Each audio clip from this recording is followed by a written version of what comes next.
When you think about unlocking a massive high-security bank vault, you kind of imagine there's one specific key, right? Right, yeah, or like one exact code. Exactly. One exact combination of numbers. You type them in, the light turns green, and the heavy metal door just swings open. It's a comforting idea, honestly. A purely objective mechanism. You have the correct code, the door opens, it stays shut, it's predictable. Right. But imagine you walk up to that vault, punch in the exact right numbers, the screen flashes green, and the door still doesn't open. Oh, that's frustrating. Why? Because the vault just, I don't know, didn't like the look on your face. Right. Or maybe it demands you mathematically prove you aren't going to steal the money before you've even touched the handle. That is literally the perfect way to visualize the global immigration system right now. It is the absolute definition of a bureaucratic black box, especially for students trying to study abroad. Which is exactly what we are decoding today. We're looking specifically at you, the listener, and your plans to navigate the newly updated 2026 student visa regulations. Yeah, and we've got a massive stack of sources today. Official and advisory guides covering the US, the UK, Australia, Japan, and the Schengen area. It's a lot. But our mission for this deep dive is to figure out how these immigration systems actually think about you. Right, because this isn't just a checklist of forms. No, not at all. We want to reveal the hidden logic behind the decisions and help you avoid those invisible traps that, frankly, cost people thousands of dollars and completely derail their academic dreams. So, okay, let's unpack this. Let's do it. If we're talking about a vault that judges the look on your face, I mean, the United States is the ultimate example, right? Oh, absolutely. Without a doubt. It represents the most subjective, psychologically driven visa process in the world. It really does. Because the entire U.S. system is built around the in-person interview, and the landscape has shifted dramatically for 2026. Yeah, the sources were very clear about this. All those pandemic-era interview waivers. Gone. Just totally gone. Yeah, they're a thing of the past.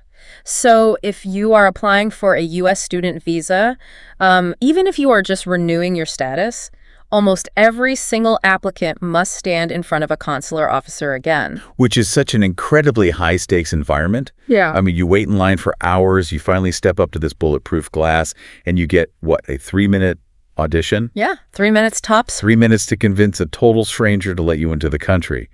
But it's not just what you say in those 3 minutes anymore, is it? No, not at all. Mandatory social media vetting is in full force now. Right. You have to hand over your handles, and your profiles must be public. Which is wild. It is. And the digital footprint analysis is intense. They are basically scanning for behavioral red flags that, contradict your narrative of being a serious, focused student. So if your online persona revolves around being a heavy partier Or you project this image of unlimited, flashy wealth, but there's no clear source for that money, the officer will immediately question your true intentions. Like, why are you really moving to the U.S.? And it gets into some really tricky jurisdictional traps, too. Take marijuana, for example. Oh, this is a huge one. Right. Let's say you're moving to study in California or New York, where it's, legally sold at every corner. Yeah. You post a picture at a dispensary on Instagram. Yeah. That seems completely harmless and legal based on where you're going to live. It seems harmless, but that is a massive trap. Why? Because immigration is strictly federal. And at the federal level in the United States, marijuana is still an illegal, controlled substance. So the state law doesn't even matter to the visa officer. Exactly. By posting that picture or inadvertently admitting to using it in your interview, you are confessing to a federal crime. Wow. Yeah. That makes you instantly inadmissible. You could be forced to undergo months of medical evaluations just to prove you aren't an addict. Or you need some complex legal waiver that completely ruins your timeline for starting classes. Exactly. It's a nightmare. But the psychology applied at that window, it goes so much deeper than just scrolling your Instagram.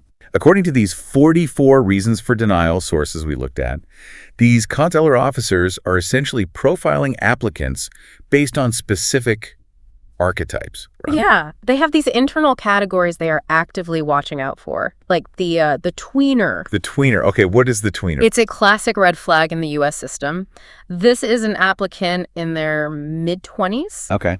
From the officer's perspective, this person falls into a very dangerous middle ground. You are too old to be a traditional, fresh out of high school undergrad. Right, but you're too young to have established a solid career or a marriage or own property back home. Precisely, meaning your ties to your home country look incredibly weak. You just have nothing pulling you back. Okay, that makes sense. And what about the eternal student? That was another one in the sources.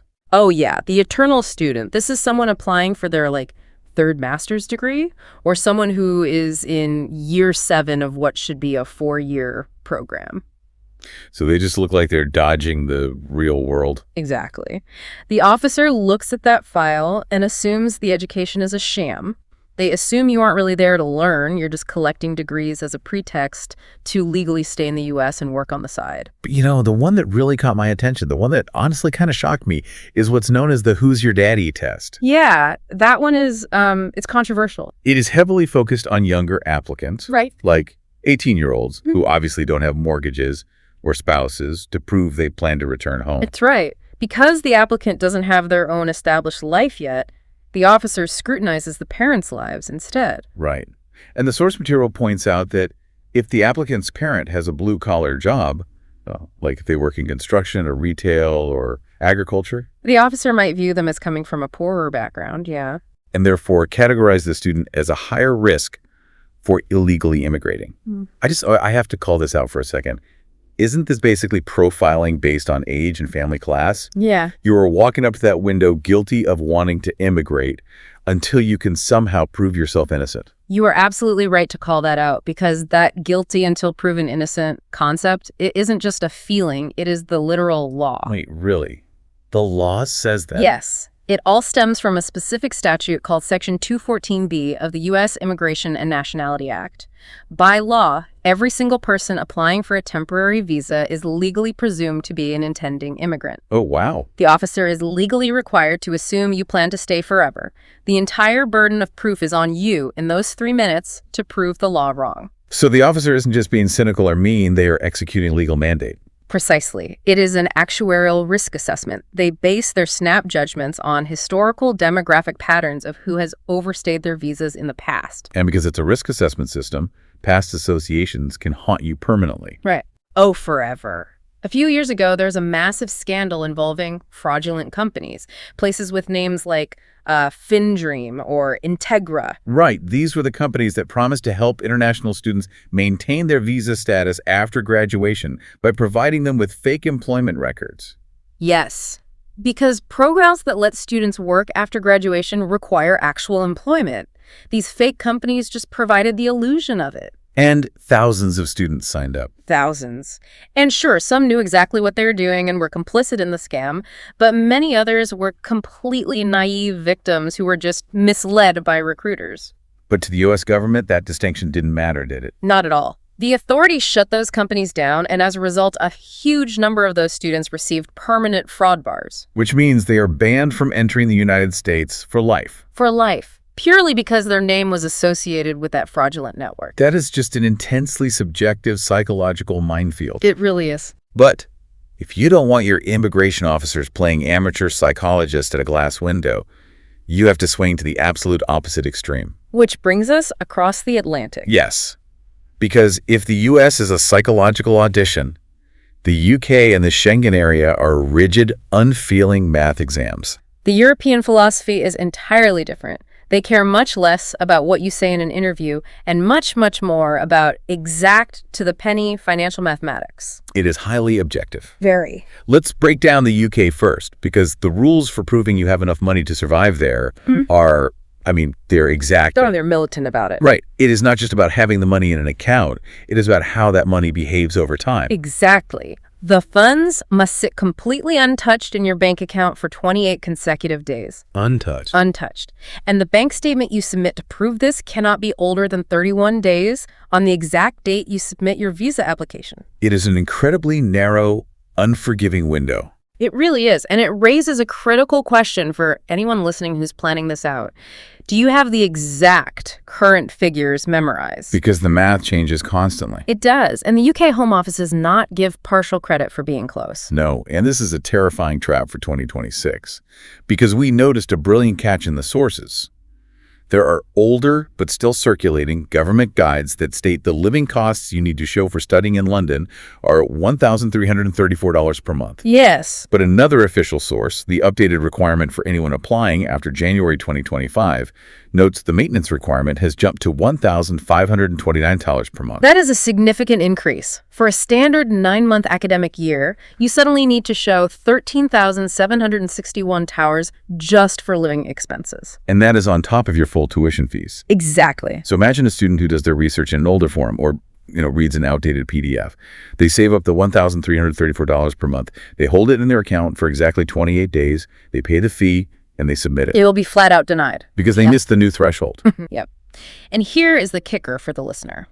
Missing it by 1 single pound, or having the value drop below the threshold for even 1 day due to a currency exchange fluctuation, means automatic denial. There is no officer you can plead your case to. You can't say, oh, I paid rent that week, but I'll put it back. No. The computer simply says no. It perfectly highlights why verifying the absolute latest financial thresholds directly on the official government portal, like the day before you apply, is non-negotiable. Okay, so the UK is strict with its banking. Mm-hmm. But the Schengen area, those 29 European countries that have abolished their internal borders, they have their own mathematical maze that students have to navigate. Oh, definitely. First, there's the distinction between a Type C and a Type D visa. Right, let's clarify that. Type C is your standard short-stay visa. It's valid for up to 90 days, and it actually has a heavily reduced fee of just €35 for students doing a short course or a summer program. But if you are doing a full degree, you need the Type D long-stay visa, which is more expensive, running anywhere from $75 to $116, depending on the specific host country. So the Type D essentially gets you into the country, and then you convert it into a local residence permit in France or Germany or Spain. Exactly. But whether you are there on a short Type C or you have your long-term permit and just want to travel around Europe on your weekends, you are bound by the notorious 90-180-day rule. Yes. And honestly, I have to admit, this rule completely breaks my brain. It is so unnecessarily complicated. Can we please explain this in plain English? The confusion is totally understandable. The 90-180-day rule is arguably the most misunderstood concept in European travel.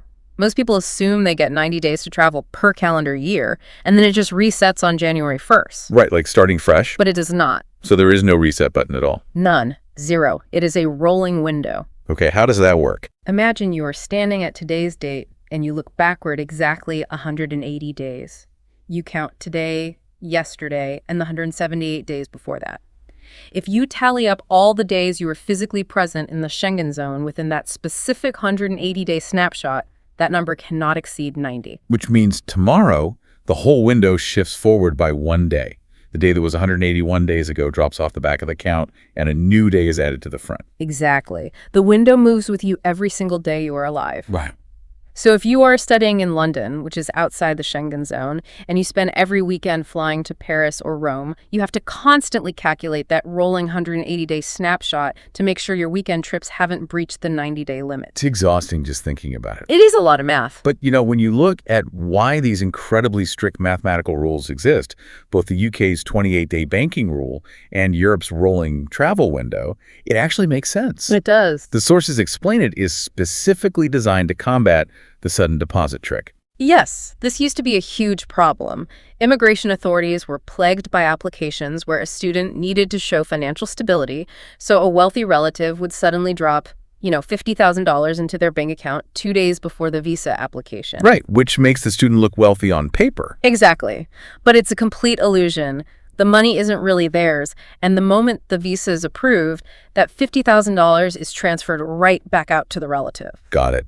So by forcing the money to sit untouched for 28 days, or by tracking physical presence on a continuous rolling basis, the government is forcing you to mathematically prove long-term stability. Yep, they are eliminating the possibility of a short-term illusion. Okay, so we have the psychological profiling of the U.S. and we have the rigid mathematical gauntlets of Europe. Right. But what if a government doesn't want its officers playing psychologist and doesn't want them doing endless math either? Well, then they outsource the problem entirely. Exactly. They make someone else the bouncer. And having covered the psychology and the math, this brings us to how countries physically structure the application line, because this is exactly how Japan and Australia do it. Yeah, both countries utilize highly unique bureaucratic architectures that shift the burden of vetting away from the immigration officer. Here's where it gets really interesting. Let's look at Japan's system. They use a unique two-stage system.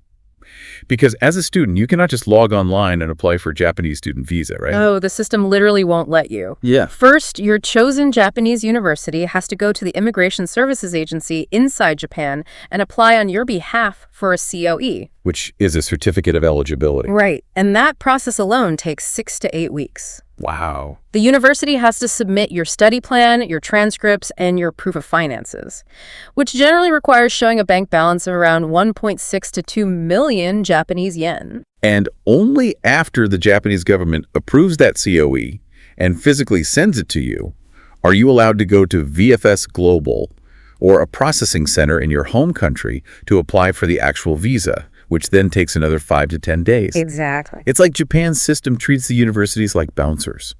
You need a VIP wristband, the COE, from them before you even approach the immigration line.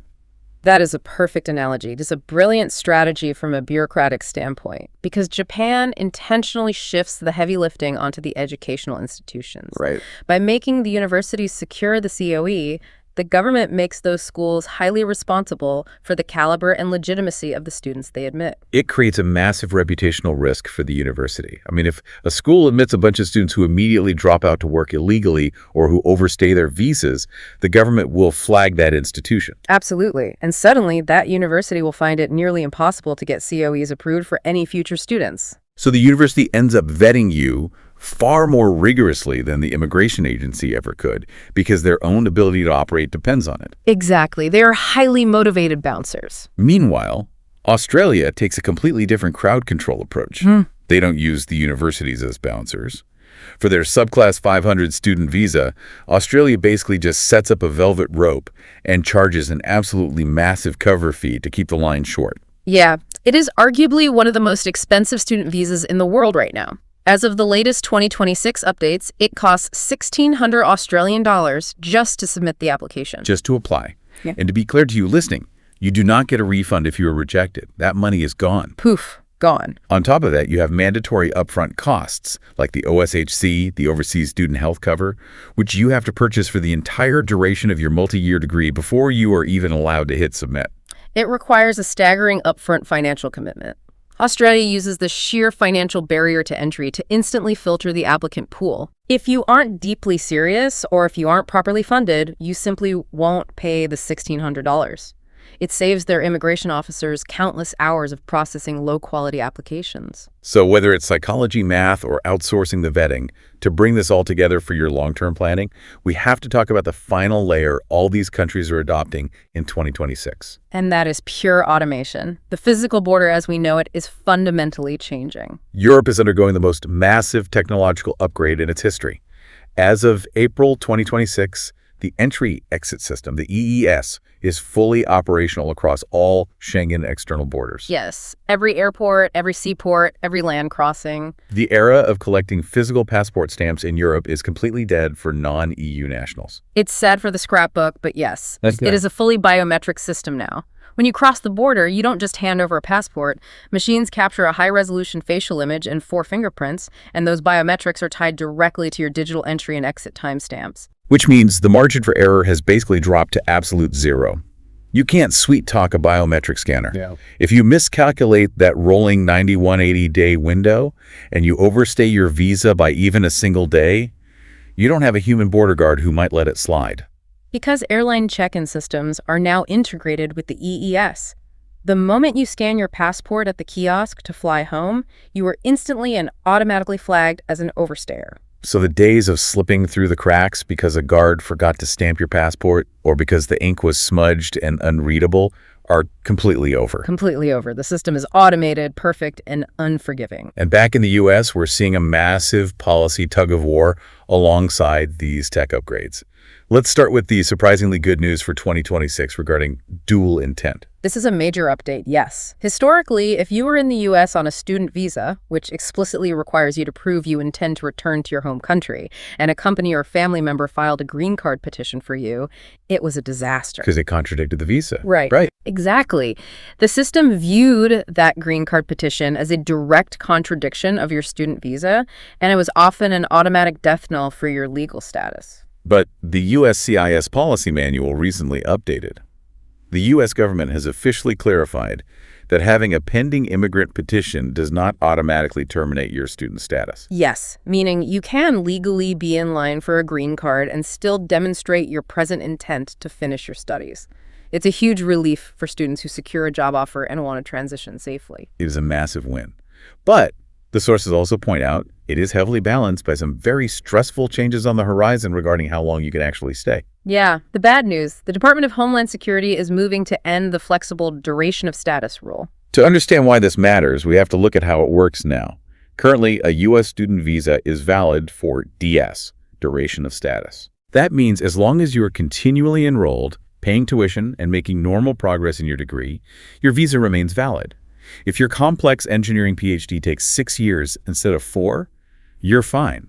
Your status simply stretches to accommodate it. But the new rule replacing this flexibility, which has been under review since May 2026, imposes a strict, fixed admission limit of up to 4 years. So under this new rule, if your PhD takes longer than 4 years, you can't just stay and keep researching. Yeah. Your legal right to be in the country expires. Yep. You have to file a formal extension application with the government, pay more fees, and sit in limbo waiting for a bureaucrat to approve your right to finish your dissertation.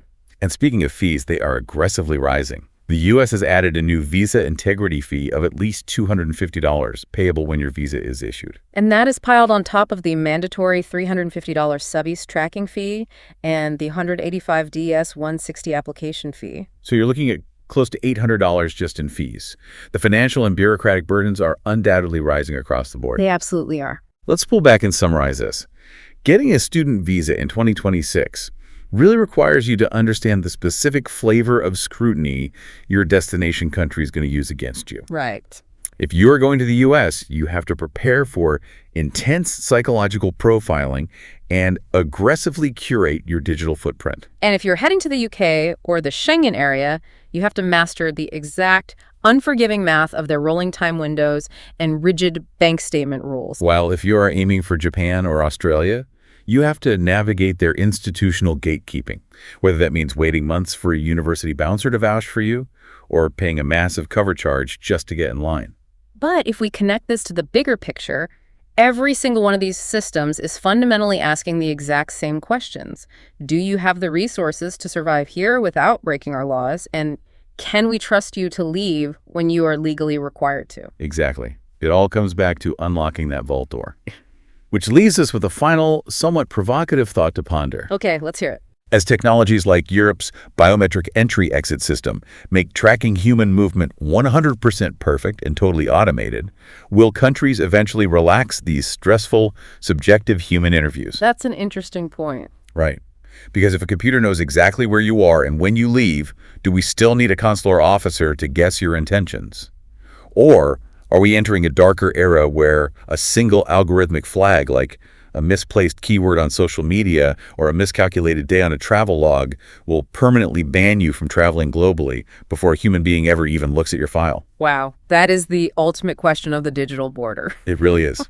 So keep your profiles clean, check your math twice, and thanks for taking the deep dive with us.